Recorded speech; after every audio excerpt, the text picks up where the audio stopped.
Namamu siapa namamu? Gibran namanya. Oh. Kamu lagi diomongin banyak orang loh. Ini namanya jurus Gibran mengeluarkan angin. Enak loh. Kamu bisa tahu? Ada kasur nggak Pak?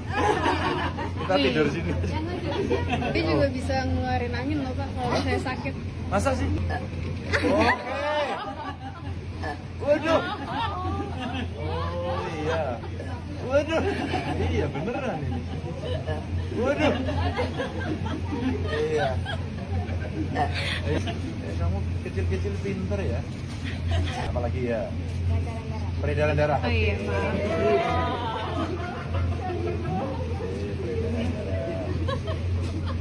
Oke. Sip. Langsung. Makasih ya. Kamu sampai keringetan gitu. Pakai tenaga dalam gitu loh, agar. Tadi caranya nyedot angin biar keluar lewat kamu gimana? Ada selangnya tadi sini. Terus gimana dong? Diajarin ya. Makasih ya. Sampai keringat. Assalamualaikum warahmatullahi wabarakatuh. Sudah ramai diperbincangkan hiruk pikuk dalam tanda kutip nama-nama yang muncul sebagai bakal calon presiden Republik Indonesia untuk Pilpres 2024 nantinya. Nama-nama yang muncul menurut saya adalah orang-orang hebat yang setidak-tidaknya memenuhi kriteria baku sebagai Presiden Republik Indonesia. Yang kalau kita dengar dari berbagai macam argumentasi para akademisi dan pengamat politik, para pemimpin yang memiliki wawasan kebangsaan, sosok negarawan, memiliki kapasitas dan kapabilitas, bahkan memiliki popularitas dan elektabilitas yang mumpuni. Hanya saja pada kesempatan kali ini saya hendak memberikan pandangan moral. Saya menyebutnya kriteria spesial.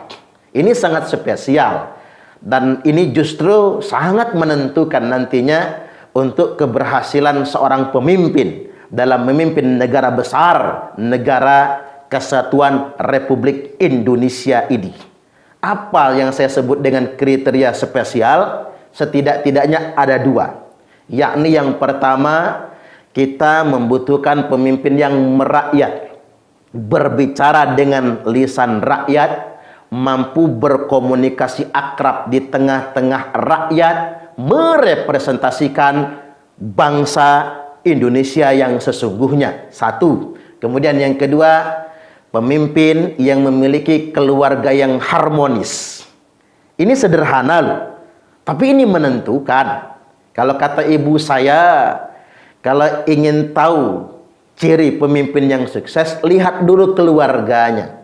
Kalau dia mampu memimpin keluarganya sebagai institusi terkecil dalam kehidupan ini, itu sudah bisa menjadi pijakan awal, tangga pertama untuk melihat pemimpin yang akan sukses memimpin masyarakat, bangsa, dan negara. Dan ternyata kriteria spesial yang pertama merakyat, kriteria keluarga harmonis yang kedua ini mengerucut kepada Ganjar Pranowo.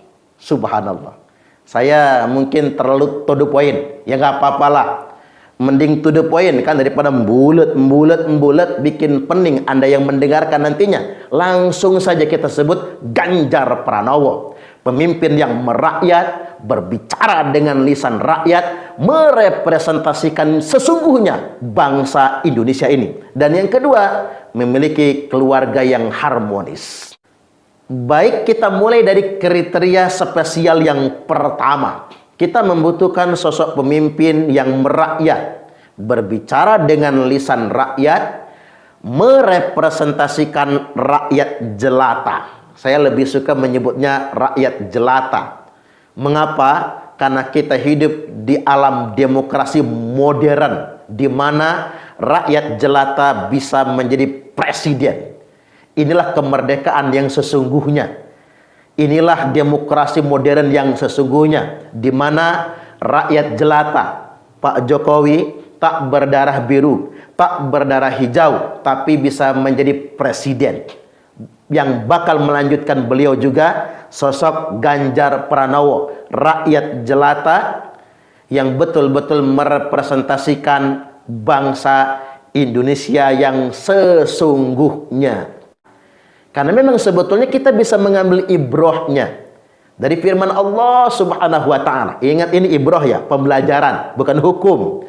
Allah Subhanahu wa taala telah berfirman, "Wa ma arsalna mir rasulin illa bilisani qaumihi." Dan tidaklah kami mengutus seorang rasul pun, kata Allah, kecuali yang berbicara dengan lisan kaumnya. Artinya memang Allah saja mengutus rasul untuk menyampaikan wahyu Allah, untuk memberikan pencerahan kepada segenap umat, adalah orang yang merepresentasikan kaum itu sendiri, agar dia bisa memahami kaumnya, menyelami perasaan kaumnya, dan berbicara dengan bahasa kaumnya. Nah, kan ini ibroh bagi kita semua, ini pembelajaran bagi kita semua. Ternyata bibit calon pemimpin yang terbaik adalah yang benar-benar merepresentasikan kaumnya atau rakyatnya.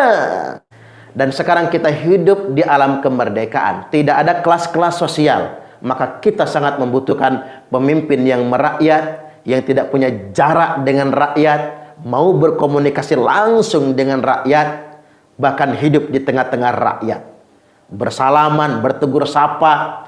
Jangan sampai ada pemimpin yang elitis, yang berjarak dengan rakyat, salaman saja sungkan dengan rakyat, berjabat tangan saja seolah-olah najis. Kalau kata orang sekarang itu jijai bajai najong tralala. Nah, jangan sampai sedemikian rupa. Baik, saya masuk ke kriteria spesial yang kedua, yakni memiliki keluarga yang harmonis. Nah, ini penting sangat. Ini sangat penting menurut saya.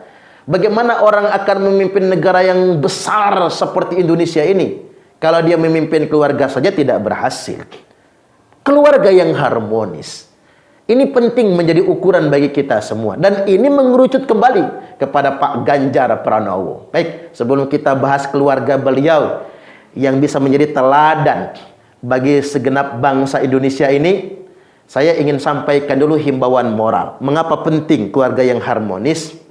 Begini, Rasulullah Shallallahu Alaihi Wasallam telah bersabda, "Kullukum ra'in wa kullukum mas'ulun ar-ra'iyatih." Setiap kalian adalah pemimpin, kata Nabi, dan setiap orang akan dimintai pertanggungjawaban. Mas'ulun, akan dimintai pertanggungjawaban atau bertanggung jawab akan kepemimpinan, amanah yang telah dibebankan kepadanya. Kemudian yang berikutnya, wal imamu 'alan nasi ra'in wa mas'ulun ar-ra'iyatih. Dan pemimpin masyarakat, presiden atau kepala negara, merupakan pemimpin bagi rakyatnya, dan dia akan dimintai pertanggungjawaban akan amanah yang telah dijalankannya. Wa rajulu ra'in ala ahli baitihi. Dan seorang laki-laki adalah pemimpin di keluarganya. Wa mas'ulun ar-ra'iyatih, dan dia pun akan dimintai pertanggungjawaban tentang bagaimana dia memimpin keluarganya. Artinya, ini kan hadis yang menyimpan bahasa tak langsung. Bahasa tak langsungnya apa? Kalau ingin menentukan pemimpin yang sukses, lihatlah bagaimana dia memimpin keluarganya. Karena begini, sebelum kita memimpin sesuatu yang besar, ada institusi kecil yang harus kita pertanggungjawabkan, yakni keluarga. Saya ingin bahasakan dengan bahasa yang sederhana. Calon pemimpin yang terbaik adalah, lihatlah kesuksesannya dalam menciptakan keluarga yang harmonis.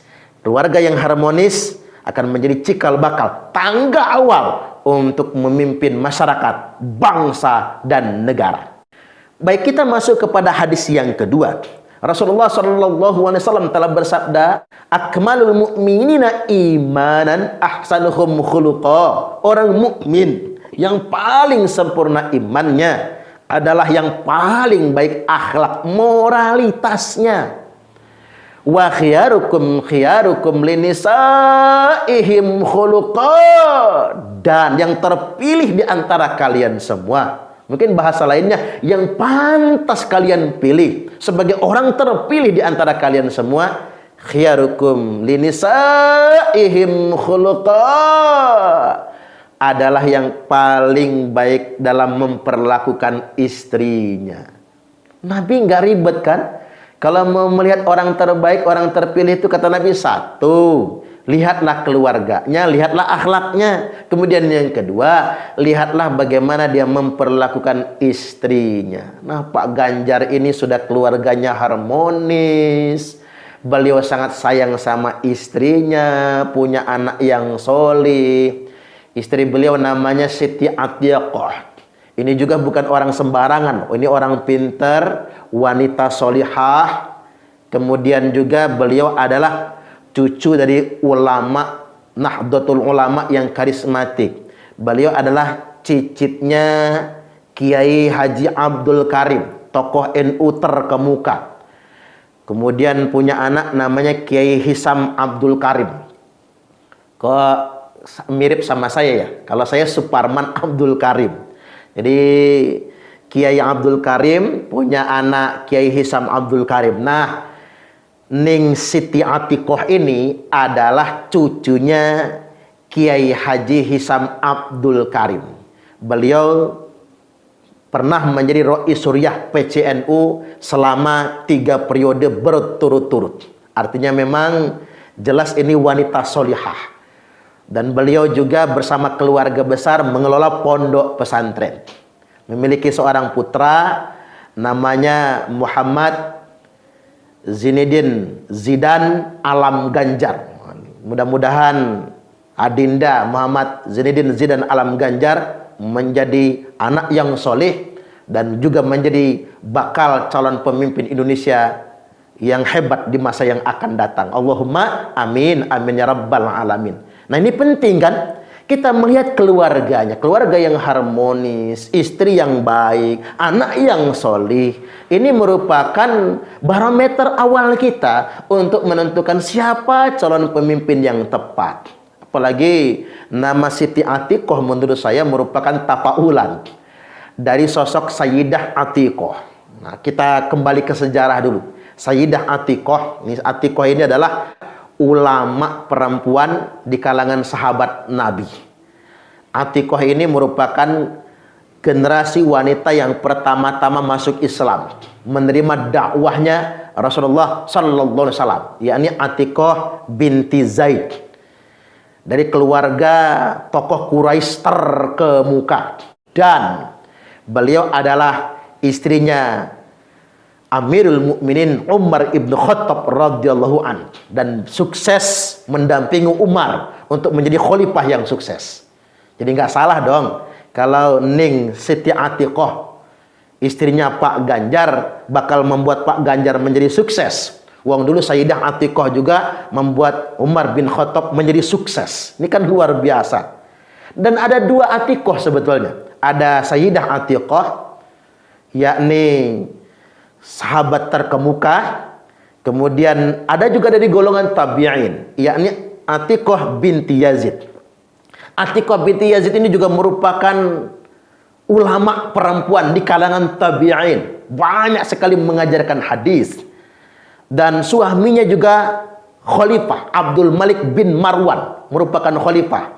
Dan saking suksesnya Atiqah binti Yazid ini, 12 mahramnya jadi khalifah semua.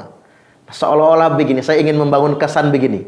Seakan-akan 2 Atiqah, baik Atiqah yang sahabat maupun Atiqah yang tabi'in, dua-duanya sukses menjadikan suaminya sebagai seorang pemimpin yang fenomenal. Subhanallah, ini sungguh luar biasa. Mudah-mudahan tafaulanlah kepada Sayyidah Atiqah, baik yang sahabat maupun yang dari golongan tabi'in. Mudah-mudahan Ning Siti Atiqah mampu mendampingi Pak Ganjar sukses gubernur 2 periode, bahkan sukses untuk menjadi pemimpin Presiden Republik Indonesia di tahun 2024 nantinya. ambil ibrahnya, ambil manfaatnya. Mudah-mudahan ini menjadi himbauan moral bagi kita semua dan menjadi nasihat bagi kita semua. Dan tentunya menjadi doa yang terbaik buat Pak Ganjar dan keluarganya sebagai pemimpin yang dinanti, penerus Pak Jokowi.